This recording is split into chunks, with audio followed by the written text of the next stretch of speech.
नमस्कार दर्शक बंधु जय श्री राधे। समस्त मिथुन राशि व्यक्ति विशेष मानू पवित्र चित्तौ अमावास्या वा चिता लगी अमावास्यार हार्दिक अभिनंदन एवं शुभेच्छा जणाई आज कार्यक्रमटी को आगक बढ़ाइबा। देखंतु दीर्घ 139 वर्ष पर घटित हेबाकु जाउछि एही विशाल महासंजोग। एही चिता लगी अमावास्या दिन हेबाकु जाउछि सूर्य पराग। देखंतु एही सूर्य परागटी भारत में दृश्यमान हेब नाही किंबा आपनकु कोनोसी रीति नीति नियम गुड़िक पालन करने को हेब नाही, किंतु एही सूर्य परागर प्रभाव ग्रह नक्षत्रंक उपरे बहुत अधिक रहिबा पई जाउछि। जेहेतु सूर्य हेउछंती नवग्रहंकर स्वामी, तेणुकरी एही चितौ अमावास्या परे ग्रह गोचर मानकर आपणक उपरे किछि कांशरे शुभ प्रभाव पड़िबो, किछि कांशरे अशुभ प्रभाव मध्य पड़ी पारे। किंतु आपणकर राशिटी मिथुन हेले मध्य नक्षत्र अनुଯାयी किछि व्यक्ति मानक शुभाशुभ फल प्राप्ति हेबो, किछि व्यक्ति मानकर अशुभत्व मध्य घटिपारे। तेबे विलंब न करी आसंतु कार्यक्रमटी को आगक बढ़ाइबा एवं जानिबा केउं क्षेत्र में अशुभ प्रभाव पड़िबो, कौन प्रतिकार करने को पड़िबो एवं केते दिन पर्यंत यार प्रभावटी आपणक जीवन में देखिबे।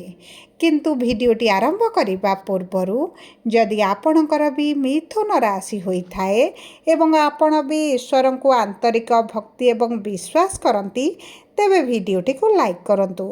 कमेंट बॉक्स रे जय जगन्नाथ जय माँ लक्ष्मी अवश्य लिखि दियंतु। ता सहित आम सह जोगाजोग करिबा पई वीडियोर मध्य भाग रे एक व्हाट्सएप नंबर टिए दिया जाइछि। जो नंबर साहाय्य आपण आम सह जोगाजोग करी निजर नूतन कुंडली प्रस्तुत करि परिबे, कुंडली विश्लेषण कराई परिबे, किंबा आपणकर चाकरी विवाह व्यवसाय प्रेम संपर्क शिक्षा स्वास्थ्य संतान को नहीं किछि समस्या रही ताहार सहजर एवं स्वल्प मूल्य रे समाधान करि परिबे। सेतिपई आपण आम सह वीडियोर शेष पर्यंत जोड़ी होई रुहंतु एवं व्हाट्सएप नंबर माध्यम रे आम सह जोगाजोग करी खूब कम मूल्य रे आपणक समस्यार समाधान करंतु। एबे आसंतु कार्यक्रमटी को आगक बढ़ाइबा एवं जानिबा एही चिता लगी अमावास्या बा एही श्रावण अमावास्या परठारु आपणक नक्षत्र अनुଯାयी कौन कौन आपण परिवर्तन देखिबे। देखंतु सर्वप्रथमे जानिबा मृगशिरा मिथुन बा 5/3 मिथुन राशि व्यक्ति विशेष मानकर मंगल हेउछंती नक्षत्राधिपति विराजमान करिछंती आपणकर राशि रे बा आपणकर लग्न भाव रे।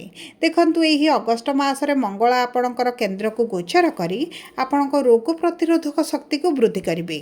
आपणकर एही समय मध्य रे कैरियर रे ग्रोथ मध्य आसी पारे, किंतु आपणकर एही सूर्य परागटी आपणकर तृतीय भाव रे घटित हेबा पई जाउछि। देखंतु एही समय मध्य आपणक भाई भौणी सहित किछि ना किछि छोट बड़ समस्या देखा दे पारे। सेमानक स्वास्थ्य उपरे किछिटा प्रभाव पड़ी पारे किंबा तांको सहित आपणक संपर्क रे किछि ना किछि उच्च नीच भली परिस्थिति देखा दे पारे। जदि आपण पूर्वरु ट्रांसपोर्ट रिलेटेड किछिटा कार्य करुथिले तेबे आपणको बहुत अधिक सतर्क सचेतन रहिबाको पड़िबो। व्यवसायी माननकु एही समय रे बहुत अधिक सजग मध्य रहिबाको पड़िबो।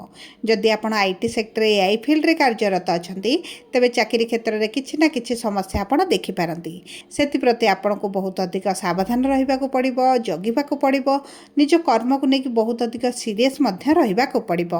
देखंतु कर्मर भाव रे शनि जेहेतु विराजमान करिसंती आपणकर जदि कोनोसी कार्य रे चेष्टा करूछंती लागिछंती पूर्ण हेई पारुनी तेबे आपणकर चिंतित हेबार कोनोसी आवश्यकता नाही, कारण शनि आपणको विलंब रे उत्तम फल प्रदान करिथांती। ता सहित मंगल आपणकर सप्तम दृष्टि सप्तम भाव को प्रदान करुथिबारु आपणकर जदि एही समय मध्य भल मन पसंदर विवाह प्रस्ताव आसुनथिला तेबे आपणकर विवाह प्रस्ताव आसी पारे, संपर्क रे मधुरता आसी पारे, किंतु पति पत्नी मध्य किछिटा उच्च नीच भली परिस्थिति देखा दे पारे। किंतु आपणक प्रेम संपर्क पई बहुत भल समय रहिबो। एबे आसंतु जानिबा आद्रा मिथुन राशि 6/3 मिथुन राशि व्यक्ति विशेष मानकर राहु हेउछंती नक्षत्राधिपति विराजमान करिछंती ଆପଣଙ୍କ ରାଶିର ଭାଗ୍ୟର ଭାବରେ ବା ନବମ ଭାବରେ। ଦେଖନ୍ତୁ ଶନି ଯେହେତୁ ବକ୍ରି ଅଛନ୍ତି ଆପଣଙ୍କର ଭାଗ୍ୟର ଭାବକୁ ପ୍ରଭାବିତ କରୁଥିବାରୁ ଆପଣଙ୍କ ଭାଗ୍ୟ ସାଥ ଦେଲା ଭଳି ଆପଣ ଅନୁଭବ କରୁନାହାନ୍ତି। କିଛି କ୍ଷେତ୍ରରେ ଆପଣଙ୍କୁ ବିଳମ୍ବ ଦେଖିବାକୁ ମିଳୁଛି, କିଛି କ୍ଷେତ୍ରରେ ଆପଣଙ୍କୁ ଅଚାନକ ବାଧାବିଘ୍ନ ଆସୁଛି। ଆପଣ ଯେକୌଣସି କାର୍ଯ୍ୟ ଆରମ୍ଭ କରୁଛନ୍ତି ସେଥିରେ ପୂର୍ଣ୍ଣତା ଆପଣଙ୍କୁ ମିଳୁନାହିଁ। କିନ୍ତୁ ଏହି ସୂର୍ଯ୍ୟ ପରାଗ ପରଠାରୁ ଆପଣଙ୍କର ଧୀରେ ଧୀରେ କର୍ମକ୍ଷେତ୍ରରେ ପରିବର୍ତ୍ତନ ଦେଖିବା ଆରମ୍ଭ କରିବେ। ଯଦି ଆପଣ ଚାକିରିର ସନ୍ଧାନରେ ରହିଛନ୍ତି ଆପଣଙ୍କୁ ଚାକିରି ପ୍ରାପ୍ତ ହୋଇଯିବ। ଆପଣଙ୍କ ପ୍ରିୟ ପରିଜନ କୁଟୁମ୍ବଙ୍କ ସହିତ ମଧ୍ୟ ସମ୍ପର୍କ ମଧୁର ରହିବ। ପୂର୍ବରୁ ଯଦି କିଛି ତିକ୍ତତା ମନମାଳିନ ମତଭେଦ ଚାଲିଛି ତେବେ ମଧ୍ୟ ତାହା ଦୂର ହୋଇଯିବ। କୌଣସି ସ୍ଥାନରେ ଆପଣ ଏକତ୍ର ହୋଇପାରନ୍ତି, ବନ୍ଧୁ ମିଳନ ହୋଇପାରେ। ଏବଂ ଦେଖନ୍ତୁ ଆପଣଙ୍କର ଗୁରୁ ଯେହେତୁ ସପ୍ତମାଧିପତି ଏବଂ ଆପଣଙ୍କର ଦଶମର ଭାବର ସ୍ୱାମୀ, ତେଣୁକରି ଆପଣଙ୍କ କର୍ମକ୍ଷେତ୍ରରେ ମାନ ସମ୍ମାନ ବୃଦ୍ଧି ପାଇବ। କର୍ମକ୍ଷେତ୍ରରେ ଆପଣଙ୍କ ଦରମା ବୃଦ୍ଧି ହୋଇପାରେ କିମ୍ବା ଆପଣଙ୍କର ପଦୋନ୍ନତି ଭଳି ମଧ୍ୟ ସମ୍ଭାବନାଟି ଦେଖାଯାଉଛି। ଯଦି ଆପଣ ବିଦ୍ୟାର୍ଥୀ ଅଛନ୍ତି ତେବେ ଆପଣଙ୍କ ବିଦ୍ୟା କ୍ଷେତ୍ରରେ ବହୁତ ଅଧିକ ଶୁଭ ପରିବର୍ତ୍ତନ ଆପଣ ଦେଖିବେ। କିନ୍ତୁ ଯଦି ଆପଣ ପୂର୍ବରୁ ସନ୍ତାନ ପ୍ରାପ୍ତି ପାଇଁ ଚେଷ୍ଟା କରୁଥିଲେ କିନ୍ତୁ ସଫଳତା ମିଳୁନଥିଲା ତେବେ ମଧ୍ୟ ଆପଣଙ୍କୁ ସନ୍ତାନ ସୁଖ ପ୍ରାପ୍ତି ହେବ। ଏବେ ଆସନ୍ତୁ ଜାଣିବା ପୁନର୍ବସୁ ମିଥୁନ ବା 7/3 ମିଥୁନ ରାଶିର ବ୍ୟକ୍ତିବିଶେଷମାନଙ୍କର ଦେବଗୁରୁ ବୃହସ୍ପତି ହେଉଛନ୍ତି ନକ୍ଷତ୍ରାଧିପତି। ବିରାଜମାନ କରିଛନ୍ତି ଧନର ଭାବରେ ଲକ୍ଷ୍ମୀଙ୍କ ଭାବରେ। ଏହି ସମୟ ମଧ୍ୟରେ ଆପଣଙ୍କ ରୋଜଗାରରେ ବୃଦ୍ଧି ଘଟିବ। ବିଶେଷ ଭାବରେ ଆପଣଙ୍କର ଖର୍ଚ୍ଚ କମିଯିବ ଏବଂ ସଞ୍ଚୟରେ ବୃଦ୍ଧି ଘଟିବ। ଯଦି ଆପଣ ପୂର୍ବରୁ ଆର୍ଥିକ ସ୍ଥିତିକୁ ନେଇ କୌଣସି କାର୍ଯ୍ୟ ଆପଣଙ୍କର ଅଧାରେ ରହିଯାଉଥିଲା, ସମ୍ପୂର୍ଣ୍ଣ ହୋଇପାରୁନଥିଲା, ତେବେ ମଧ୍ୟ ଆପଣଙ୍କ କାର୍ଯ୍ୟଗୁଡ଼ିକ ସମ୍ପୂର୍ଣ୍ଣ ହୋଇଯିବ। ଆପଣଙ୍କର ବାଣୀରେ ମଧୁରତା ଥିବା ପାଇଁ ଆପଣ ବହୁତ ଗୁଡ଼ିଏ କାର୍ଯ୍ୟ କଥା କହି ମଧ୍ୟ ହାସଲ କରିଦେବେ ଏବଂ ଆପଣଙ୍କ କର୍ମକ୍ଷେତ୍ରରେ ଆପଣଙ୍କୁ ଶୁଭ ଫଳାଫଳ ପ୍ରାପ୍ତି ହେବ। ସୂର୍ଯ୍ୟଗ୍ରହଣ ପ୍ରଭାବ ଯେହେତୁ ଆପଣଙ୍କ ତୃତୀୟ ଭାବ ପ୍ରଭାବିତ ହେଉଛି ଏବଂ ତୃତୀୟ ଭାବର ଅଧିପତି ଯେହେତୁ ସ୍ୱୟଂ ସୂର୍ଯ୍ୟ ଅଟନ୍ତି, ଆପଣଙ୍କର ଏହି ସମୟ ମଧ୍ୟରେ ଯଦି ଆପଣ ଅନଲାଇନ୍ ରିଲେଟେଡ୍ କିଛିଟା କାର୍ଯ୍ୟ କରୁଛନ୍ତି ତେବେ ସେଥିରେ କିଛିଟା କମ୍ ବେଶୀ ଭଳି ପରିସ୍ଥିତି ଆସିପାରେ କିମ୍ବା ଆପଣଙ୍କୁ କିଛିଟା ବଦନାମୀ ଶୁଣିବାକୁ ପଡ଼ିପାରେ, ଆପଣଙ୍କ ବିରୁଦ୍ଧରେ କିଛିଟା କାର୍ଯ୍ୟ ହୋଇପାରେ, ଆପଣଙ୍କର କିଛିଟା ଫେକ୍ କରାଯାଇପାରେ। ସେହି ସବୁ ଦିଗ ପ୍ରତି ଆପଣଙ୍କୁ ଟିକେ ଚାଲାକ ଚତୁର ବୁଦ୍ଧିମାନ ହେବାକୁ ପଡ଼ିବ। ତା ସହିତ ଆପଣଙ୍କର ଯଦି ପୂର୍ବରୁ ସ୍ୱାସ୍ଥ୍ୟକୁ ନେଇ କ୍ୟାରିୟରକୁ ନେଇ ବହୁତ ଅଧିକ ଚିନ୍ତିତ ରହୁଛନ୍ତି ତେବେ ଚିନ୍ତା କରିବାର କୌଣସି ଆବଶ୍ୟକତା ନାହିଁ। ଆପଣଙ୍କ ବିଦେଶ ଯିବାର ସମ୍ଭାବନା ବଢ଼ିବା ସହିତ ବୈଦେଶିକ ମୁଦ୍ରା ମଧ୍ୟ ଆପଣଙ୍କର ରୋଜଗାରରେ ବୃଦ୍ଧି ଆସିବ। ଆପଣ ଯଦି ପ୍ରେମ ସମ୍ପର୍କରେ ଅଛନ୍ତି ତେବେ ମଧ୍ୟ ସମ୍ପର୍କରେ ମଧୁରତା ଆସିବ କିମ୍ବା ଆପଣ କୌଣସି ନୂତନ ସମ୍ପର୍କରେ ମଧ୍ୟ ଯୋଡ଼ି ହୋଇପାରନ୍ତି।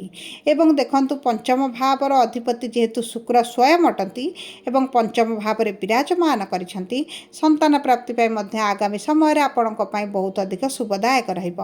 ଯଦି ଆପଣ ସନ୍ତାନ ପ୍ରାପ୍ତି ପାଇଁ ଚେଷ୍ଟା କରୁଛନ୍ତି ତେବେ ନିଶ୍ଚିତ ଭାବରେ ସଫଳତା ପ୍ରାପ୍ତି କରିବେ। ଏବେ ଆସନ୍ତୁ ଜାଣିବା କ'ଣ ରହିଛି ସହଜ ଉପାୟ। ଦେଖନ୍ତୁ ଆପଣ ପ୍ରତ୍ୟେକ ଦିନ ହନୁମାନ ଚାଳିଶା ପାଠ କରନ୍ତୁ। ବିଶେଷ ଭାବରେ ଆପଣ ଯଦି ସଂକ୍ରାନ୍ତି ଦିନ ହନୁମାନ ଚାଳିଶା ପାଠ କରନ୍ତି ତେବେ ଆପଣଙ୍କ ଉପରେ ବହୁତ ଅଧିକ ଶୁଭ ଫଳାଫଳ ପ୍ରାପ୍ତି ଆପଣଙ୍କ ଉପରେ ବହୁତ ଅଧିକ ଶୁଭ ପ୍ରଭାବ ପଡ଼ିବ। ଏବଂ ତା ସହିତ ଗୁରୁଙ୍କର ବୀଜ ମନ୍ତ୍ର ଜପ କରନ୍ତୁ ଏବଂ ବୁଧବାର ଦିନ ଆମିଷ ଏବଂ ମଦକ ଦ୍ରବ୍ୟଠାରୁ ଦୂରରେ ରୁହନ୍ତୁ। ଆପଣଙ୍କ ପାଇଁ ଅତି ଉତ୍ତମ ରହିବ। ଯଦି ଆପଣଙ୍କର ମିଥୁନ ରାଶି ହୋଇଥାଏ ଭିଡ଼ିଓଟି କିଭଳି ଲାଗିଲା କମେଣ୍ଟ ବକ୍ସରେ ଲେଖି ଜଣାନ୍ତୁ। ଯଦି ଆପଣଙ୍କ ପ୍ରିୟ ପରିଜନଙ୍କର ମିଥୁନ ରାଶି ହୋଇଥାଏ ଭିଡ଼ିଓଟି ତାଙ୍କ ସହିତ ସେୟାର କରନ୍ତୁ।